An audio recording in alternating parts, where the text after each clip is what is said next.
নাকি সুকুনন ফাউন্ডেশন টাকা পয়সা সব মেরে দিছে। তোমাকে কে বললো? You are right. Kohinoor information ঠিক আছে। মালিক আঙ্কেল বাবার সব কিছু নিজের কন্ট্রোলে নিয়ে নিয়েছে। এসব কি তোমার বাবা জানেন? আই গেস উনি জানেন। তারপরও মালিক আঙ্কেল ওনার সাথেই আছে। I am not sure, but আমার মনে হয় এখনো তারা একসাথে আছে। কোহিনুর কোথায়?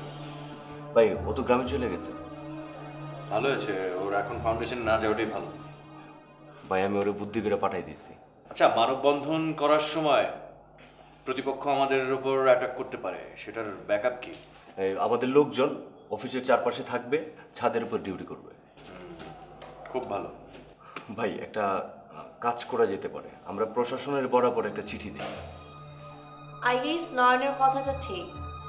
আমাদের উচিত প্রশাসনকে জানানো, আদারওয়াইজ হয়তোবা উল্টো পাল্টা কিছু হতে পারে। আচ্ছা, কিছু একটা লিখে ওর সাইন নিয়ে জমা দিলেই তো হবে, তাই না? হ্যাঁ ভাই হয়ে যাবে। আর আমি একটা দরখাস্ত লিখে নিয়ে আসছি।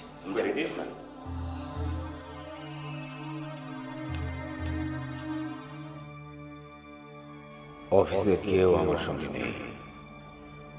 মালিক সব লুট করে সবাইকে ভয় ভীতি দেখিয়ে অফিসে আসতে নিষেধ করেছে, নাকি পালিয়েছে। তুমি যেখানেই পালাও তোমাকে আমি খুঁজে বের করবই। কালকের দিনটা পার করি। কালকের দিনটা কিভাবে পার করব? সত্যি কি সিনিয়র কেউ অফিসে আসবে না? না আসলে না আসবে, আমি সব পরিস্থিতি একাই ফেস করব, একাই।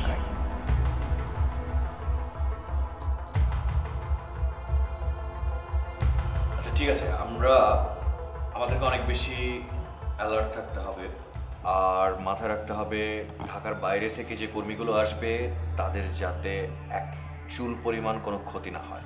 ভাই কোনো টেনশন করবেন না, বাইরের আমাদের আন্দোলন কর্মী যত স্টাফ আছে সবার জীবন রক্ষা করা আমাদের দায়িত্ব, আমরা সেভ করব। ভাই ভাই কিন্তু আমাদের এই যে পয়েন্ট, এই পয়েন্টগুলো তো বেশি অ্যালার্ট থাকা দরকার। হ্যাঁ, এই পয়েন্টগুলোতে আসলে অ্যাটাক হওয়ার চান্স বেশি। সো এখানে একটু বেশি চোখ রাখতে হবে। এখানে কে থাকছে? আমি